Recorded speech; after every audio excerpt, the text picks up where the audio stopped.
नमस्कार दोस्तों, आप सबका स्वागत है आपके अपने YouTube चैनल विकास फिजिकल एजुकेशन स्टडी पर। मैं आपका साथी विकास लगातार खेल व शिक्षा की जानकारी के लिए बना हुआ हूँ आपके साथ। भाई आपका आगे आगामी जो परीक्षाएं हैं दोनों UPLT ग्रेड TGT PGT और जो दिल्ली की DSSB की परीक्षा है TGT की, उसके लिए ये प्रश्न बहुत ही महत्वपूर्ण है। ये क्वेश्चन जो हमारे भाई NSNIS का डिप्लोमा होता है उससे लिए गए हैं। अच्छे क्वेश्चन अच्छे स्तर के उन्होंने बनाए। तो दोस्तों शुरू करते हैं आज का यह क्वेश्चन सीरीज।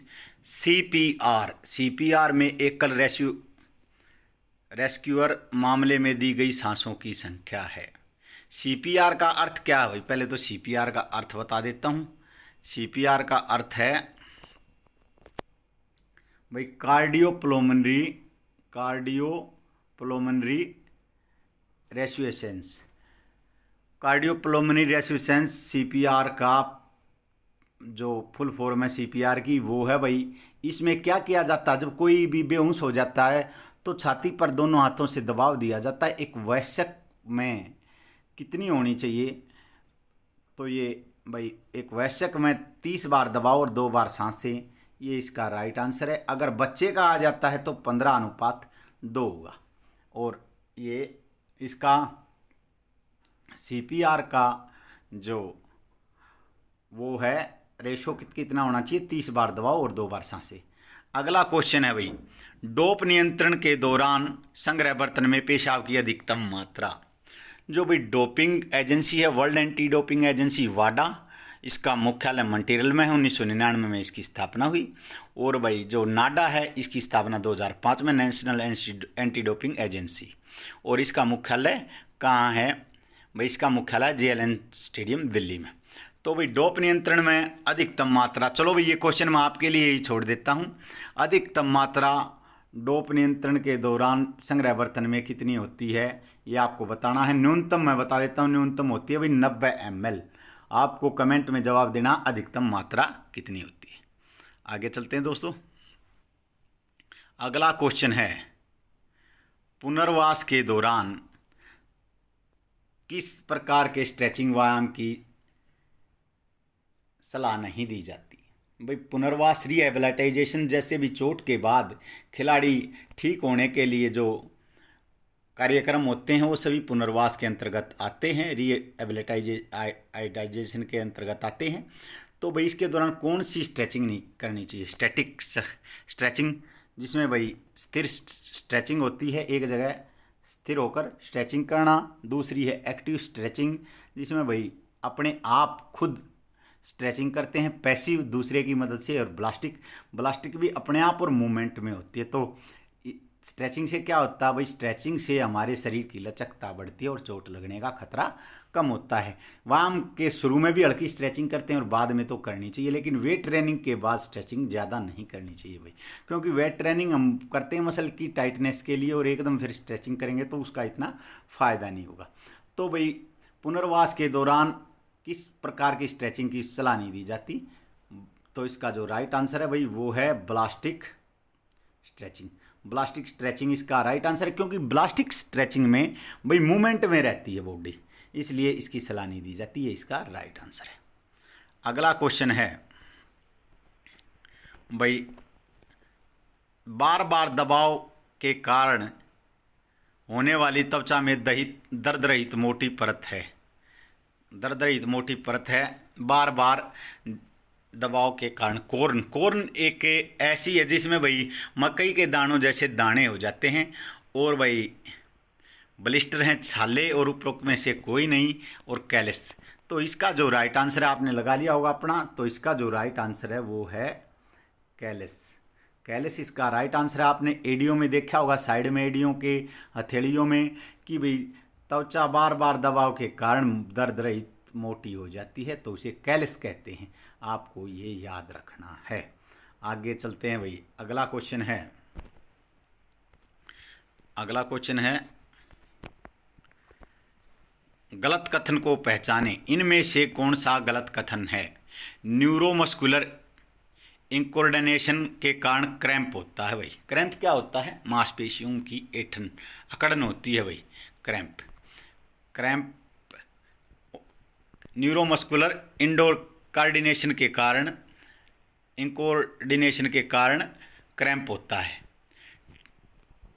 भाई अगला है टेंडन पैथी, कंडरा की अचानक चोट है। भाई चोटों के लिए आयु एक गैर परिवर्तनीय जोखिम है, एथलीट फुट फंगस के कारण होता है। अब भाई इसका आंसर आप अपना लगा लीजिए। भाई पहला जो है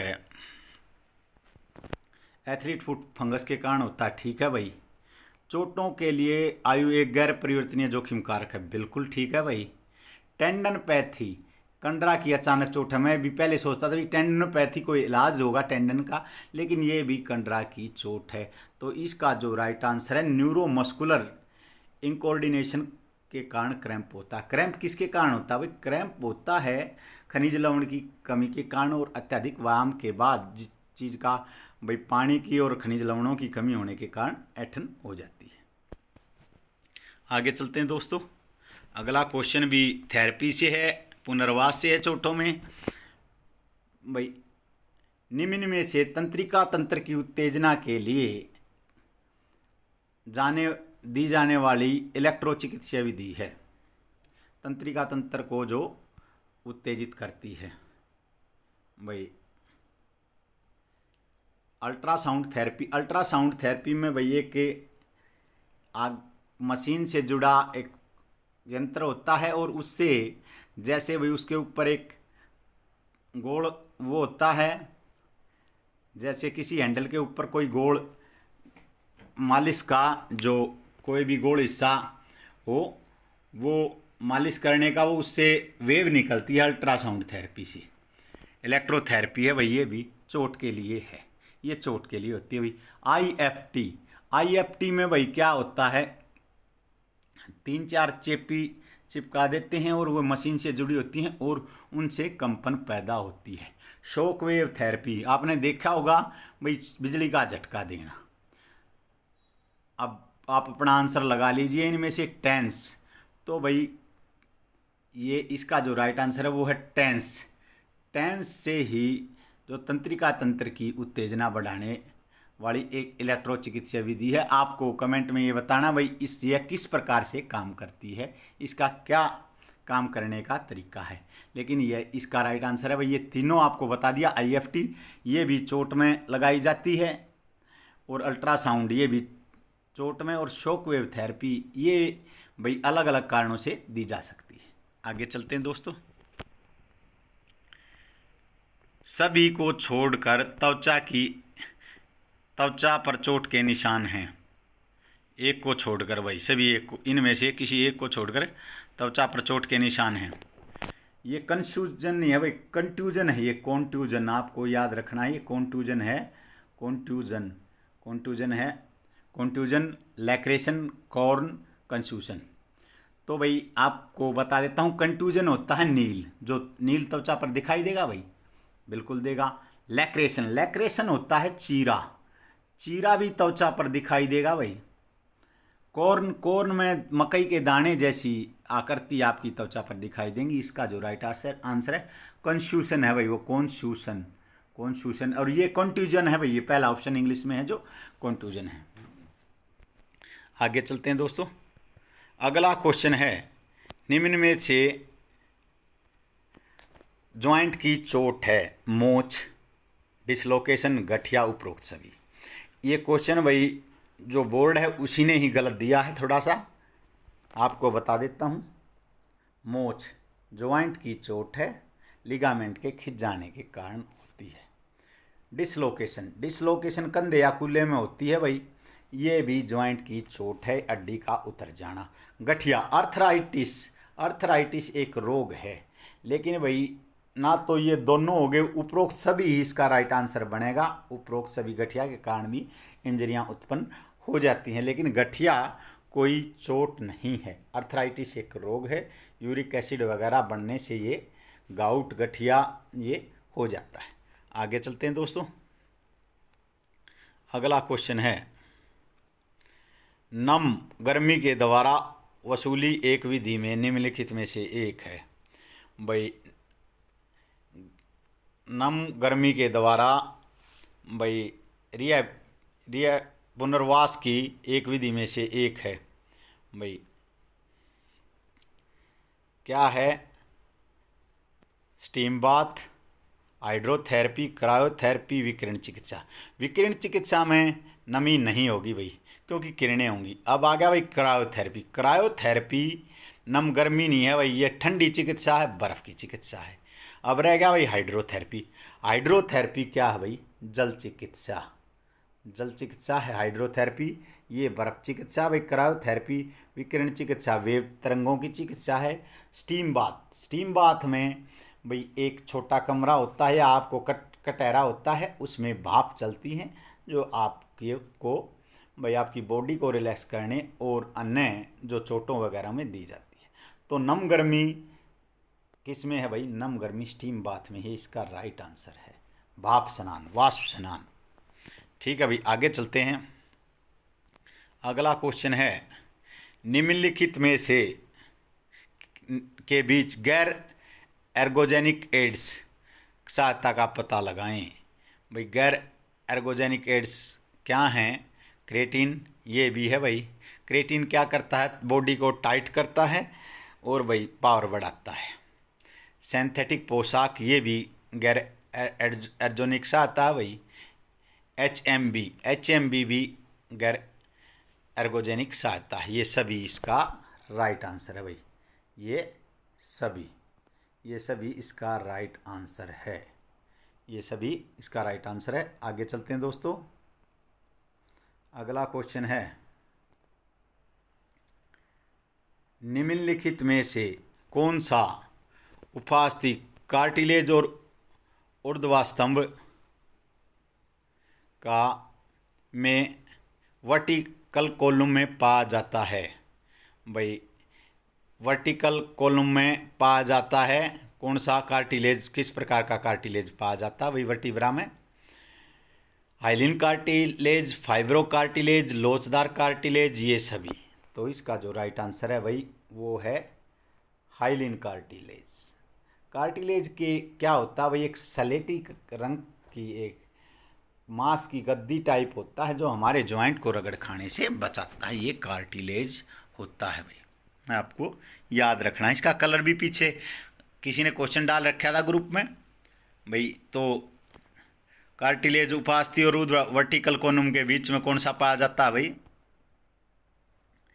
हाइलिन कार्टिलेज, आपको ये याद रखना। आगे चलते हैं भाई। अगला है, निम्नलिखित में से सही जोड़ को ढूंढें। ग्लाइडिंग ज्वाइंट कार्पल के बीच, कार्टिलेज ज्वाइंट ललाट व पार्श्विका के बीच, भाई संयुक्त जोड़ विनम्र पेक्टोरल करधनी के बीच, हिंज ज्वाइंट तीसरे और चौथे ग्रीवा केशुरक के बीच। हिंज ज्वाइंट बिल्कुल नहीं होगा भाई, हिंज ज्वाइंट नहीं होगा। हिंज ज्वाइंट कोणी व घुटने में पाया जाता है। ये कट गया भाई।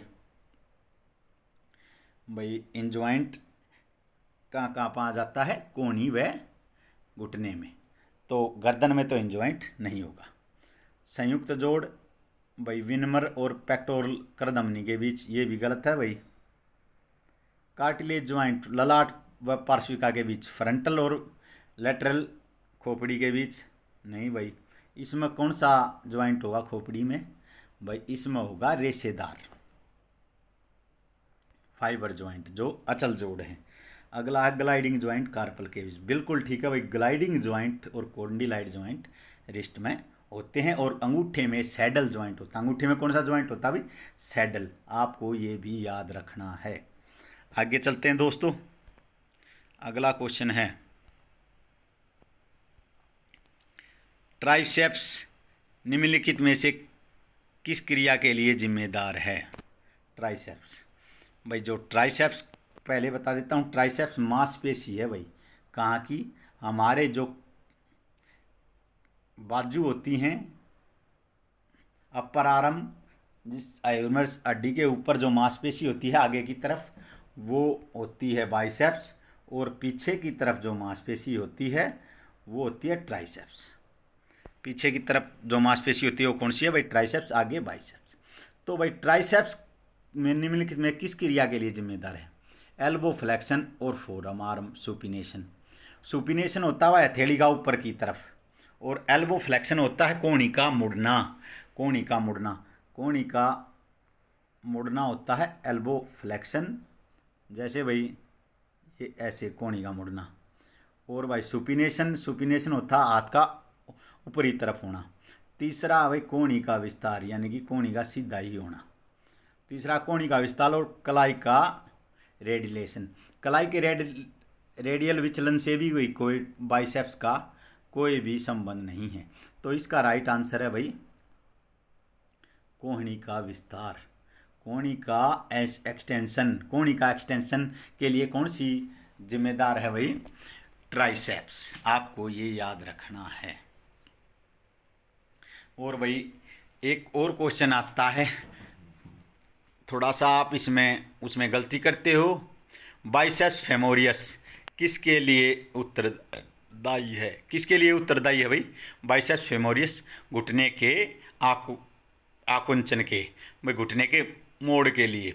ये हमारी बाइसेप्स फेमोरियस घुटने से ऊपर पिछली तरफ थाई में होती है। आपको याद रखना, बाइसेप्स मसल है जो वो अपर आर्म में होती है और ट्राइसेप्स उसके पीछे, और बाइसेप्स फेमोरियस हमारी थाई में होती है। आपको ये याद रखना है। तो भाई ट्राइसेप्स किसके लिए जिम्मेदार है? ट्राइसेप्स है कोहनी के एक्सटेंशन यानी कि विस्तार के लिए है। फ्लेक्शन होता है कोहनी का मुड़ना, ये बता दिया, और कोहनी का सीधा होना, विस्तार होना, ये क्या होता है भाई? एक्सटेंशन।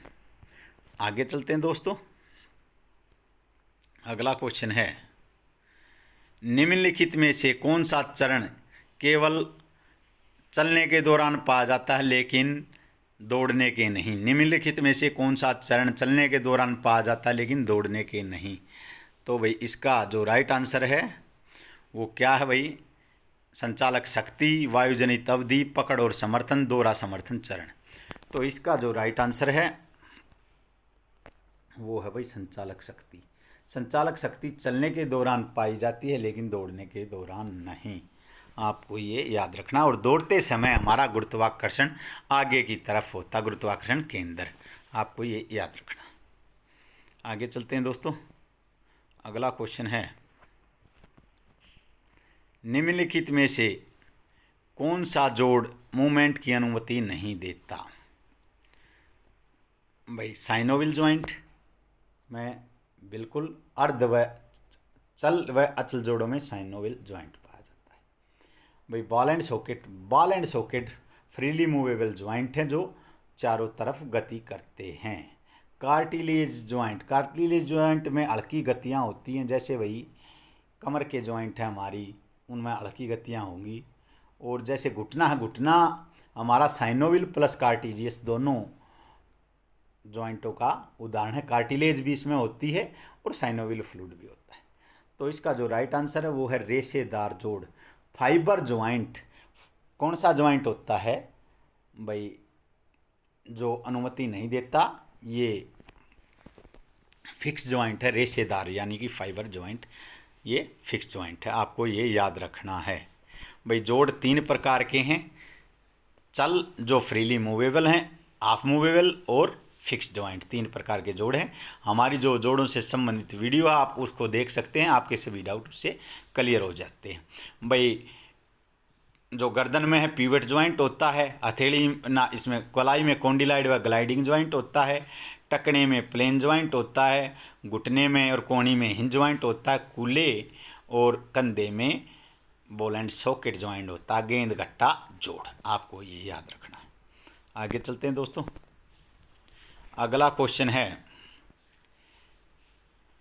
ग्लेनोइड कैविटी का जोड़बंदी है। ग्लेनोइड कैविटी की जोड़बंदी है। एक्रोनियम और क्लेविकल के बीच, स्कैपुला और क्लेविकल के बीच। स्कैपुला हड्डी कहाँ होती है भाई? स्कैपुला हड्डी होती है ऊपरी कमर में पिछली तरफ, और क्लेविकल बोन कहाँ होती है? कॉलर बोन कहा जाता है, ये अगली तरफ को जो कॉलर की जगह होती है।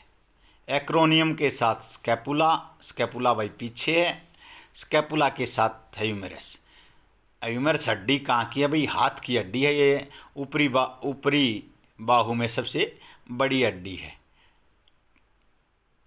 और भाई इसका जो राइट आंसर है गैलेनॉइड कैविटी की जोड़बंदी है स्कैपुला और ह्यूमरस का ज्वाइंट। भाई ह्यूमरस हड्डी का और स्कैपुला का जो जोड़ है वो कैसा है, ग्लेनाइड कैविटी की जोड़बंदी है ये। और ह्यूमरस हाथ की हड्डी है ऊपरी हाथ की, और स्कैपुला ऊपरी कमर में पिछली तरफ कंधे की हड्डी है, आपको ये याद रखना। आगे चलते हैं दोस्तों। अगला क्वेश्चन है खोपड़ी की हड्डियों के बीच जोड़ होता है, मैंने बता भी दिया था इसी वीडियो में पहले।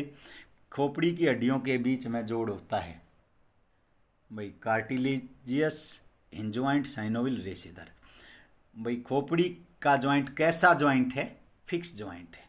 साइनोविल नहीं होगा, कार्टिजियस नहीं होगा, हिंज नहीं होगा। हिंज ज्वाइंट कहाँ पर है, हिंज ज्वाइंट कोहनी व घुटने में है। कार्टिजियस ज्वाइंट कमर की हड्डियों के वर्टिब्रा के बीच में। साइनोविल भाई जो चल अर्ध चल जोड़ हैं जैसे घुटना है, कंधा है, इनमें। रेशेदार जो फिक्स ज्वाइंट है खोपड़ी की हड्डियों में के बीच, ये होगा, आपको याद रखना है।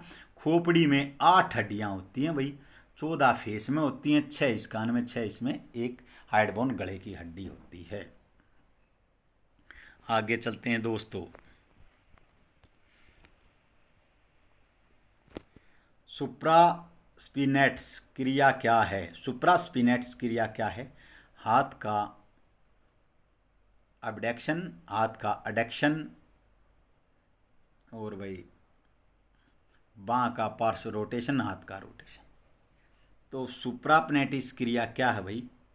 हाथ का अबडक्शन, ये इसका राइट आंसर है। हाथ का अबडक्शन है होता है बाँ का शरीर से दूर जाना, और एडक्शन होता है भाई बाँ का शरीर के पास आना। ठीक है भाई, हाथ का दूर जाना, जैसे पीटी करते वक्त जाता हाथ दूर, मध्य रेखा से दूर, वो क्या है? अबडक्शन है। और एडक्शन क्या है? हाथ का मध्य रेखा के समीप आना, और हाथ का रोटेशन है हाथ को घुमाना, और पार्श्व बाँ का पार्श्व रोटेशन, बाँ का पिछली तरफ घूमना। तो इसका सुप्रास्पिनेट्स क्रिया क्या है भाई? हाथ का अबडक्शन। अबडक्शन होता है, ये क्रियाएं कहाँ होती है मूवमेंट शरीर की?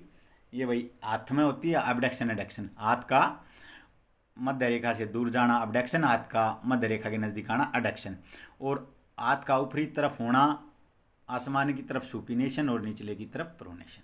आपको ये याद रखना। आगे चलते हैं दोस्तों। और भाई रिट्रैक्शन प्रोट्रैक्शन क्रियाएं हैं, जो गति हैं, वो कंधे में होती हैं, आपको ये याद रखना है। और डोर्सी फ्लेक्शन और प्लांटर फ्लेक्शन पैर के पंजे में होती हैं, आपको ये भी याद रखना है। आगे चलते हैं दोस्तों। बैकबोन में, रीढ़ की हड्डी में कितने केशुरक होते हैं? 33, 43, 23, 13। तो इसका जो राइट आंसर है, आसान क्वेश्चन आप लगा लीजिए, तो इसका राइट आंसर है भाई 33 केशुरक। जब बच्चे में कितने होते हैं? 33, और ये बाद में कितने रह जाते हैं? 26।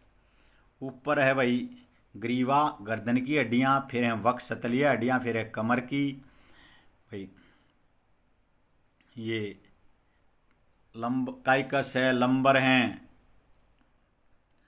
भाई, सर्वाइकल बोन है, थोरिक बोन है। सर्वाइकल ऊपर भाई जो गर्दन की हड्डियां हैं उन्हें सर्वाइकल बोन बोलते हैं, 7 होती हैं। आगे है भाई थोरिक बोन, वक्ष की हड्डियां हैं, उसके आगे हैं लंबर बोन, और भाई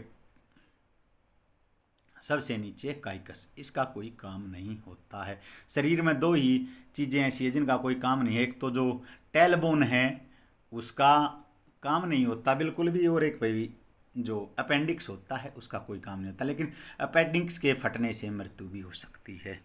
आगे चलते हैं दोस्तों। अगला क्वेश्चन है, झूलते हुए पैर के कूल्हे और घुटने के झूलने के लिए क्लीयरेंस की अनुमति देते हैं। झूलते हुए पैर के कूल्हे और घुटने पैर को झूलने के लिए क्लीयरेंस की अनुमति देते हैं। यह कथन सही है गलत है भाई? झूलते हुए पैर के कूल्हे और घुटने पैर को झूलने के लिए क्लीयरेंस देते हैं, बिल्कुल सही आंसर है, ये बिल्कुल सही बात है। तो दोस्तों हमारी यह क्वेश्चन सीरीज यहीं समाप्त होती है। लगातार बने रहिए जानकारी के लिए, आगे भी आपके लिए हम ये वीडियो अच्छी अच्छी वीडियो लाते रहेंगे और आपकी जो परीक्षा है उसके लिए बहुत ही महत्वपूर्ण सिद्ध होंगी। जय हिंद, जय भारत।